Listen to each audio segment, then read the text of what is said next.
Shalom, selamat pagi. Saya percaya hari ini adalah hari yang baru di mana Tuhan akan memberkati engkau. Puji Tuhan. Dan kita bersama-sama akan merenungkan dari kitab Kejadian pasal 16, 17, dan 18. Ada banyak hal-hal menarik yang dapat kita belajar dari pembacaan kita pada hari ini. Kita bersyukur kepada Tuhan bahwa Tuhan adalah Allah yang mengasihi manusia, dan kasihnya itu ditunjukkannya lewat perjanjian-perjanjian yang diberikan kepada manusia. Secara khusus kita akan melihat bersama-sama terhadap Abram dan Sarai.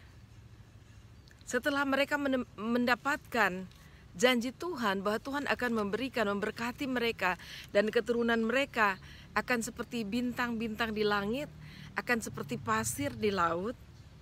Dan saudara, di pasal 16 kita belajar bahwa dalam segala sesuatu, termasuk dalam kehidupan kita bersama Tuhan, ada prosesnya. Dan selalu proses itu melibatkan waktu. Waktu kadang-kadang cepat, kadang-kadang tidak. Dan kita melihat dari janji Abram pada saat mereka memasuki tanah Kanaan dan Tuhan memberikan janji ini terhadap keturunan mereka. Selang bertahun-tahun lewat, manusia bisa mulai lemah imannya untuk mempercayai janji Tuhan. Kita belajar dari Abram dan Sarai. Mereka juga manusia, saudara, mungkin seperti saya dan saudara. Pada saat kita terima janji Tuhan, kita menjadi ragu karena sudah berlalu beberapa hari, beberapa minggu, beberapa bulan, bahkan beberapa tahun, tapi itu tidak terjadi. Dan kalau kita membaca di pasal 16, Sarai mulai agak meragukan. Lalu dia mulai dengan ide-ide kreatifnya. Dan di awal ini saya ingin memberi awasan buat kita sebagai istri-istri, kita sebagai wanita-wanita yang seringkali atau kadang-kadang kita terlalu kreatif, dan seringkali itu didasari karena sikap kita untuk menolong sesuatu, agar sesuatu yang kita harapkan atau yang menjadi tujuan itu boleh tercapai. Saya jadi mengingat cerita dari kupu-kupu. Pada saat kupu-kupu ditemukan oleh seorang anak yang melihat bahwa kepompong itu yang berada di dalam rumah kepompongnya itu, lalu kemudian sudah mulai berubah menjadi kupu-kupu, dan dia sedang dalam proses keluar dari rumah kepompongnya. Dan anak itu merasa kasihan, dia ingin menolong. Tapi dia tidak menyadari bahwa sikap atau tindakan dia yang dia pikir baik untuk menolong, tapi sesungguhnya mencelakakan dan bahkan bisa membatalkan kehidupan dari seorang kupu-kupu, dari sebuah kupu-kupu itu. Nah, saudara, kita belajar bahkan Sarah, dan waktu itu diterima dan disetujui oleh Abram.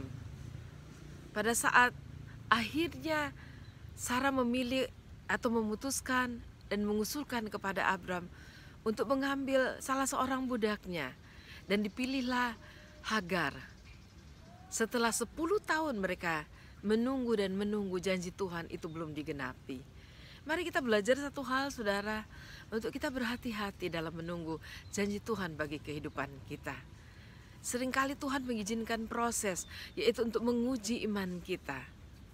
Tapi kita seringkali melihat keadaan, kita melihat waktu, kita melihat situasi kemampuan kita melihat keadaan sekeliling kita.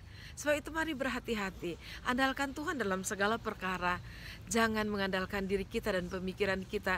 Jangan melihat situasi hidup kita, ukurlah kemampuan Tuhan. Haleluya.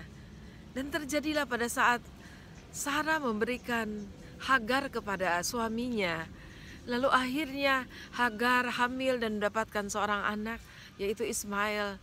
Dan seperti biasa manusia, kalau dia rasa dia lebih baik dari orang lain, dia merasa dia lebih mampu dari orang lain, maka akan ada perasaan sombong muncul dari hatinya. Dan itu terjadi pada saat akhirnya Hagar merasa sombong, dia merasa dia lebih dari nyonyanya, yaitu Sarah. Dan persoalan terjadi. Sebab itu saudara, mari kita berhati-hati di dalam hidup, berhati-hati mengambil keputusan, berhati-hati menyarankan sesuatu yang bukan berasal dari Tuhan. Sebab itu mari kita hidup dekat dengan Tuhan, sehingga pada saat penantian kita akan janji Tuhan, walaupun seringkali kita berhadapan dengan situasi-situasi sulit, situasi-situasi berat, kita tetap bertahan, kita tetap maju terus dan memegang janji Tuhan bagi kita. Lalu kemudian saudara, kita bersyukur kepada Tuhan di pasal yang ke-17, kita melihat bahwa Tuhan adalah Tuhan Allah yang baik. Tuhan mengerti keadaan manusia yang kita hidup di dalam dosa, dan seringkali pikiran dan perasaan kita, bahkan iman kita terganggu oleh hal-hal tersebut. Nah saudara, Tuhan kembali membaharui perjanjiannya dengan Abraham. Dan di sini Tuhan lebih detail lagi, membawa Abraham kepada perjanjian. Dan Tuhan katakan, ini bagian saya, bahwa aku akan sungguh-sungguh menggenapi apa yang aku janjikan kepada engkau. Tapi dari pihakmu, engkau juga harus melakukan apa yang aku minta dari engkau. Dan itulah pertama kali bangsa Israel mengenal sunat. Karena Tuhan bilang, dari pihakku aku memberikan janji ini kepadamu, tapi dari pihakmu engkau harus menunjukkan bukti bahwa engkau akan menuruti perintahku. Dan pada saat itu Tuhan memerintahkan semua yang ada bersama-sama dengan Abram untuk melakukan sunat. Dan Abram melakukannya dengan sangat-sangat teliti, dengan cara yang benar, seperti apa yang diperintahkan Tuhan kepada Abraham. Dan sesudah itu kita mendapati di pasal yang ke-18, Tuhan mengulangi perjanjiannya dengan Abram, dan Abram mengerti betul. Tetapi yang lucunya saudara, seperti di pasal yang ke-17, pada saat Tuhan mengulangi janjinya dengan Abram tidak begitu percaya.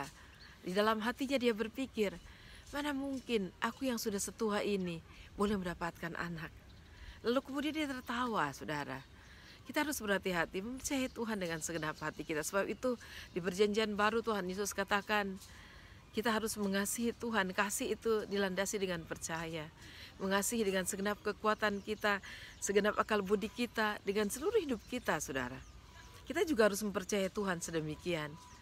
Tidak mengukur dengan apa yang ada yang kita lihat dengan mata kita. Tidak mengukur sesuai dengan pemikiran kita. Tapi mempercayai seperti apapun kata Tuhan. Lalu kemudian di pasal 18, Abram sekali waktu dikunjungi dan dia tahu itu adalah utusan Tuhan. Ada 3 utusan Tuhan yang menghampiri Abram. Dan pada waktu itulah kembali utusan Tuhan mengulangi janji Allah bagi mereka. Dan Sarah yang ada di tenda mendengarkan percakapan mereka.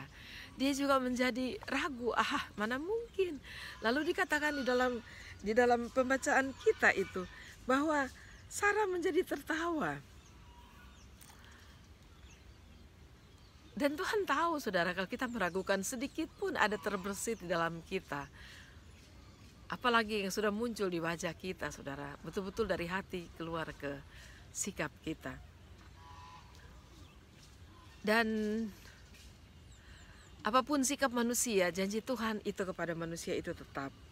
Dan kita bersyukur bahwa janji yang diberikan Tuhan kepada Abram, kata Tuhan, itu akan digenapi oleh Tuhan. Dan Tuhan kemudian merubah nama Abraham dan Sarah menjadi dari Abram dan Sarai itu menjadi Abraham dan Sarah. Dan sekali lagi Tuhan berkata kepada mereka bahwa Abram akan menjadi bapa bangsa-bangsa. Dan kemudian Tuhan berbicara kepada Sarah, walaupun dia kurang begitu percaya dan dia tertawa akan janji Tuhan. Tapi Tuhan katakan, Tuhan sudah memilih dia untuk menjadi ibu bagi banyak bangsa-bangsa. Bahkan Tuhan memberkati Sarah secara khusus. Sebab itu saudara, kita bersyukur kepada Tuhan, kita punya Allah yang baik. Seringkali di atas dari segala kelemahan dan kekurangan kita, bahkan ketidakpercayaan kita kepada Tuhan, Tuhan masih mengasihi kita. Dan sekali Tuhan berencana, Tuhan akan tetap menyatakan dan Tuhan akan menggenapi rencana Tuhan. Tuhan berkati Sarah dan dikatakan firman Tuhan bahwa dari keturunannya akan lahir raja-raja bangsa-bangsa. Itu luar biasa. Saudara, marilah. Kadang-kadang juga mungkin kita jatuh bangun dalam iman, dalam kesetiaan kita, dalam pengiringan kita akan Tuhan. Tapi mari, saat saudara membaca firman Tuhan pada hari ini, saudara mendengarkan renungan firman Tuhan, mari kembali ke Tuhan. Dan percaya bahwa janji Tuhan akan Tuhan genapi bagi kita, bagi saya dan saudara. Dan kiranya Tuhan memberkati kita semua, kita tetap setia kepada Tuhan, kita tetap mempercayai janji Tuhan bagi kita. Dan kita mendapatkan berkat dari Tuhan. Tuhan memberkati, maju terus dalam Tuhan, tetap semangat, mempercayai Tuhan. Hari ini saudara katakan kepada Tuhan, Tuhan, aku mau percayai Engkau.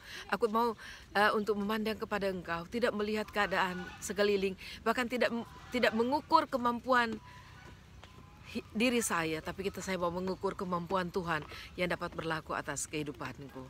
Haleluya, terpujilah nama Tuhan Yesus. Haleluya, amin.